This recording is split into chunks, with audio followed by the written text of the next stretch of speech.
So basically, I oftentimes are in a house and I'm going over stuff. People are liquidating antiques. They're getting rid of their antiques. Right. They say, I want to get rid of all this stuff and I want to put my money into something that looks nice but will go up in value. In 10 years, I want to potentially double my money. To do that, what's my best shot? Well, my first suggestion would be to really research and find out what you like. You go to the galleries, go to the museums, go to the auctions, follow the auctions online, talk to dealers, and really learn about what you're going to buy, because we see it 9 out of 10 times when we go to people's houses. We see what the people paid, and what it's worth now is, usually 1/10 or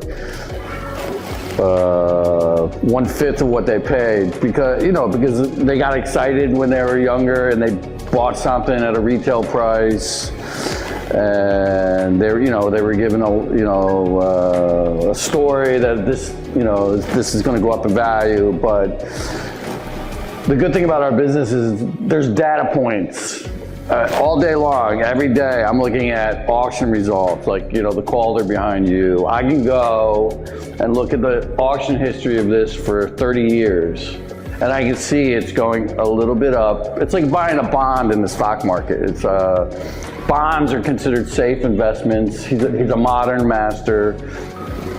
And you can look at the data points, for 30 years. You can look just like the stock market. You can look, and the stock market, there's downswings, but historically it has always gone up.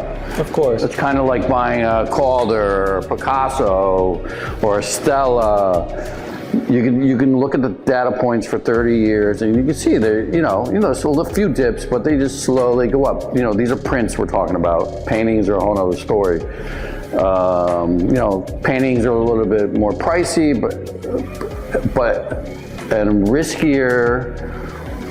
But sometimes, paintings appreciate tenfold of what you've spent. But the investments are a lot higher. Right, because generally a painting is going to be worth. You're going to pay more for a painting than a print. And when I say print, it's still an original artwork by the artist, but it's an editioned, high quality print, like a lithograph, etc. So just to ask you a question, because again, my clients are always asking me this when I'm in a house, and I'm sure you as well. We walk into houses and they say, well, I have a Dali or a Picasso print, and they think it's worth a ton of money, but it's a limited edition of 150 or 500. In reality, it's not. So if you're talking about limited edition, is there a certain number you think is the cutoff? Is it best of 50, 100, 25, something like that? Generally, it's a smaller edition sizes are going to be better. If it's a good image by the artist, a desirable image. Smaller edition sizes are going to be better because smaller edition sizes are going to be available because it's supply and demand. There's going to be less on the market.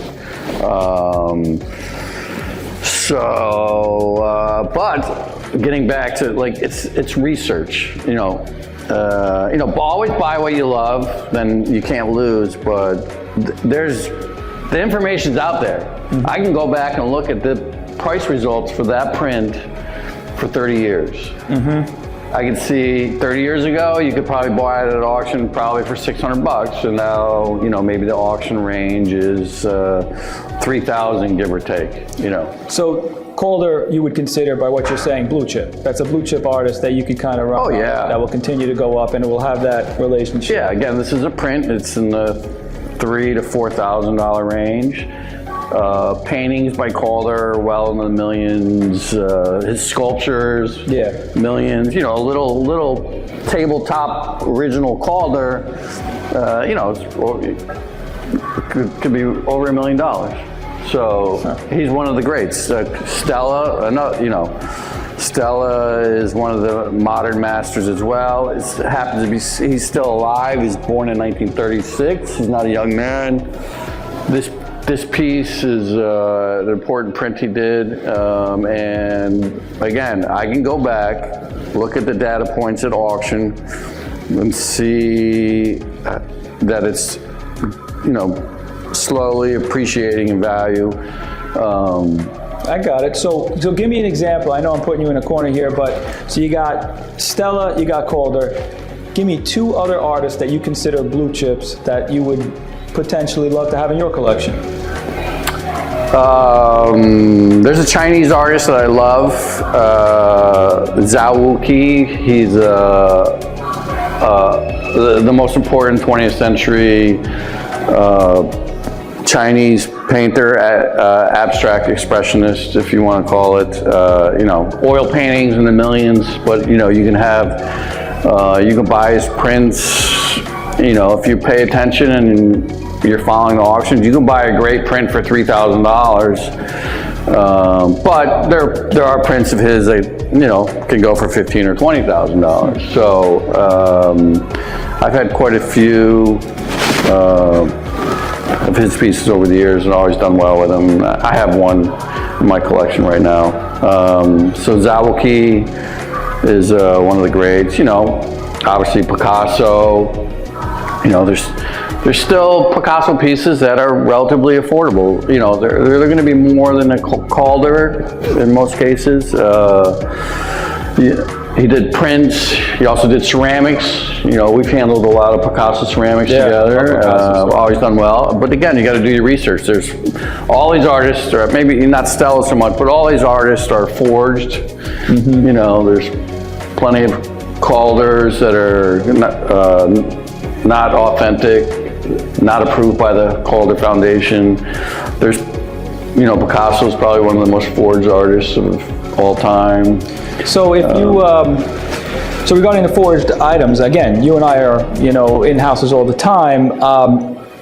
If they were buying the items, and let's say back in the day, 40, 50 years, they bought these items, when you're talking about provenance, what are the good places where they could have gotten the items to hopefully assure that the item is legitimate and not a reproduction, not a copy? Is there any particular place? Generally, if you bought it from Sotheby's or Christie's, the 2 major auctions house in New York City, you're probably safe. Mm-hmm. You know, there has been the occasional forgery back in the day that's slipped through Sotheby's and Christie's, but generally you'll be safe if they were purchased at Sotheby's and Christie's.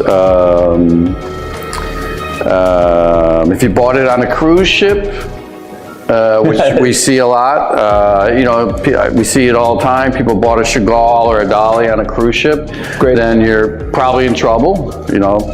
We actually call it cruise ship art because everybody has it. They're in the mood, right? And they have the money, they're on vacation, and they spend a bunch of money, and really it's, it's not the best examples, and they don't go for too much. Yeah, these companies promoted blue chip artists on cruise ships, and they're usually prints, and they come with these certificates of authenticity, and they're just fugazi. They're just not, you know, they change the wording in the certificates so they can cover themselves legally, but they're just not, it's not authentic art.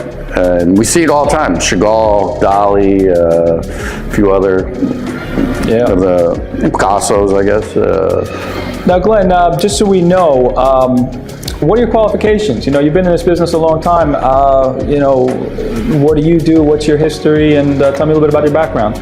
I moved to New York in 1989 and then started working at Madison Avenue Galleries, you know, very prominent galleries. You know, just learned the business from some of the great dealers. And then I went back to school and became a certified appraiser in fine art, particularly American art. And my specialty is really art in America from 1850 to like 1970. When you become a certified appraiser, you pick a category. So my category was American art. But between, you know, I think I have a lot of knowledge in other things, you know, mid-century design, even European art.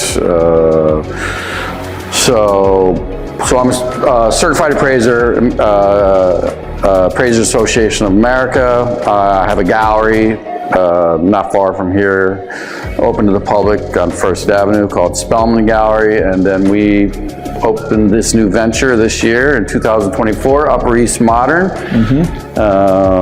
Just brand new. We just started an Instagram account, and we will also have a website at some point, and we're open by appointment. And Adam's other gallery is called Lee Antiques, SYL-Lee Antiques. It's been a family-run business for 50, 60 years. Yeah, my father started, of course. And we do a lot of house calls together. Between the two of us, we cover a lot of ground.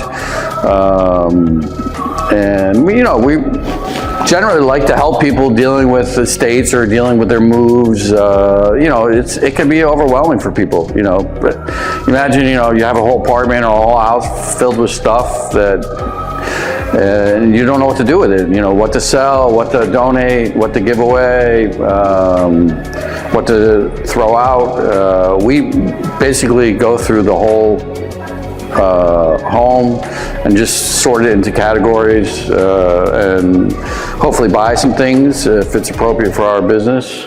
So it's a fun business if you like what we do. Definitely. I'm trying to think of the most common questions that we get. So, a lot of our clients, they are calling us because they're trying to figure out what to do with, let's say, a high-end piece of art. Could you tell me the benefits and drawbacks of auction? Well, auctions can be great, and they can also be very disappointing. Occasionally,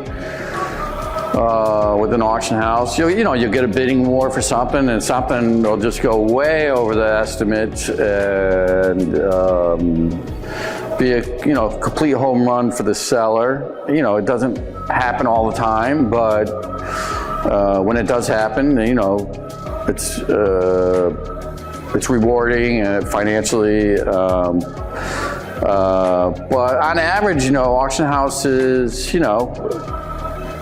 I don't know what the percentage is, but I would say maybe they sell 70% of their items at auction. So, there is a chance you put something in auction and it doesn't sell, and then you got to deal with it coming back to you. You still have all the fees.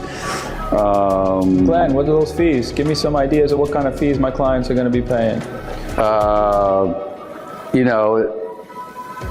The fees at each auction house is going to be different, but you figure you're going to be paying 20 to 30%, and it's the seller's premium. So if something sells for, let's say, $10,000 at auction, the hammer price, so that's the price sold during the auction is $10,000. You might get $8,000. The buyer's going to pay, let's say, just for argument's sake, another 20% on top of that, give or take. So 12. So sells it at auction 10. The buyer's paying 12. You're getting 8, so the auction house makes 4 on a $10,000. They're double dipping, basically. Then, on top of that, you're going to get charged for insurance. It's usually, 1 or 2%. I think, did I answer the question? Yeah. I think there were some other questions. Yeah, I think that was, that's basically the most, the biggest part of it is figuring out exactly how the auction works, because it sounds good when you see that big sticker price, but as you mentioned, the auction world is basically when you see that sticker price in the paper or when you're looking at it, that's including the buyer's premium. So that $12,000 in the situation you mentioned, consignor gets 7. That's not as fun as that big $12,000 number. There are some advantages because you have a big auction houses, you get more publicity, but on the other end, nothing is for sure on an auction house. It's a gamble, and you do have to wait. What's the usually like couple months before the auction happens, and then a couple months to get paid. Yeah, you might submit something right now. What's it, March? Actually, that happened to us this week. So we have that old that manuscript. Yeah. we got an auction estimate in Sotheby's in London, but the sale is not going to be until the fall. Yeah. So we're not getting paid till Christmas if we sell it. Yeah, that's probably about right. So we have it now, we're gonna get it to England, and then still we're looking at Christmas before we see it, and right now it's about spring. So to give you an idea, that's a long time before we get paid. Yeah, so for us, you know, we're not dealing with the state. We own it. We take all the risk. We're not in a hurry to get the money, so, and it's the best selling venue for us. So we're just gonna wait, we'll consign it and pray that it sells well. But for somebody dealing with an estate, or if they're moving to Florida, like a lot of people are, they might not wanna deal with consigning and all. Let's say if you're moving to Florida, which, you know, I would say 10% of our house calls are people moving to Florida, right? Yeah. I'm just guessing. Let's say if Sotheby's wants a painting and it doesn't sell. Then you're living in Florida, you know, then you got to deal with the shipping to Florida. It can be a headache. So we like to make offers based on the low estimates of what the auction houses give, and you know, then it's clean and easy. And yeah, then again, we take the risk at that point, you know. Yeah. So if it sells, it doesn't, it's on ours, and then the client, you know, will get out. In some instances, we do okay. There's been instances where we lost or broken even. It's just kind of part of the game that we play, and that's, you know, that's how it works in this business. But every situation is different. Sometimes estate issues come up, and you have siblings, and they say, you know what, we prefer going at auction, and that's fine. An auction is appropriate sometimes, but we just want people to be educated. If you're going to put it at auction, know the right auction for it. Know the fees that are going to come with it, so you know all the ups and downs of what might happen. And then if you give them that, then you have the option, and you could say you could take the cash from us, or you can go to auction, but at least you have options, and you can present those options to your siblings, your parents, or whatever the situation may be. Yeah, the other thing I'd like to mention about auctions is, so let's say if you get a painting or a sculpture or whatever, decorative object, and the auction house goes, we'll give you a 6,000 to 8,000 estimate on something, or whatever. It doesn't matter what it is, 10 to 20, 50 to 70. Anyway, let's say in this case 6 to 8. So let's say somebody said we're going to put this in auction for 6 to 8. They're gonna require you to put a reserve price on it. The reserve price is always the low estimate. In this case, 6 or lower. Some auction houses suggest you do half the low estimate, like I think it's Swans auction house, I think Doyle's possibly as well. So if they say, oh, we're gonna put that up at 6,000 to 8,000 in auction, but they're suggesting that you have a $3,000 reserve, which is half the low estimate. So, you know, you have these big expectations. The table goes in the auction for 6,000 to 8,000, and then the auction goes off, and it sells for $3,000. So then you're going to end up with $2,600 rather than whatever you can do the math. So it's, you know, you can't have a reserve higher than the low estimate. So it's 6 to 8. The minimum selling price is going to be, if it sells, is going to be $6,000. But some auction houses, it's half the low estimate. So I have a good question that's very important that a lot of people don't know, that I mention all the time. Glenn, you'd be a perfect person to answer this. What happens when my painting doesn't sell at auction? So your painting doesn't sell at auction. It's a nightmare scenario. So let's say if you're painting, let's go back to 6,000 to 8,000. So if you have a painting, it's 6,000 to 8,000. It doesn't sell. The auction house is going to suggest doing it in another sale, the next round of sales. Usually each department, it's like every 6 months. So 6 months, they're going to suggest, we'll auction it off again, but we'll lower their estimate. So it was 68, now it's going to go down to 4 to 6. And then, you know, your reserve is going to go half of the 4, so your reserve is going to be 2. So in the industry, we call the item is burnt. It's burnt in the industry. So it's going to be hard for you to sell it at auction, at the auction range that you initially thought it was going to be. But the other negative is now, let's say you're like, I don't want to auction this again. I'm going to try to sell it to a dealer.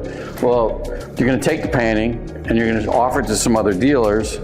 And the dealers are going to go look at the auction record, which is all transparent and online. They're going to say, oh, this item didn't it didn't sell recently at auction. I'm really not interested. Or if they're going to be interested, they're going to be come in much lower than the original auction estimate. So again, auctions, they can be amazing. You can get a bidding war, and you'll get, you know, many times more than your auction estimate, then it's a home run. But more cases than not, I would say most cases, you'll probably get a sale in the auction estimate range, and you'll be, you know, fine with that. But, you know, 10, 20, 30% of the time, you're going to have an unsold item, and it's going to be burnt, and you're going to be disappointed.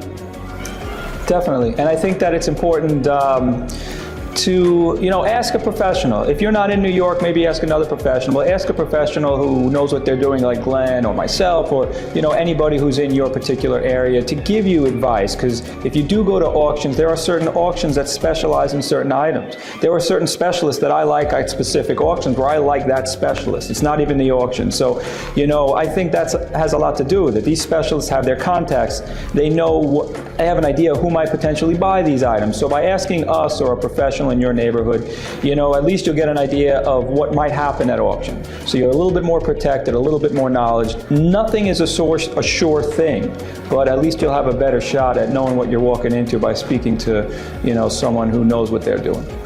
Yeah, between the two of us, we have so many contacts. Like I go, well, once a month we go into a house and there's somebody with a piano. Yeah. We got a piano guy. He used to work at Steinway. He's a certified appraiser like me. Through the Appraiser Association of America. I just know him through taking classes. He's a great guy.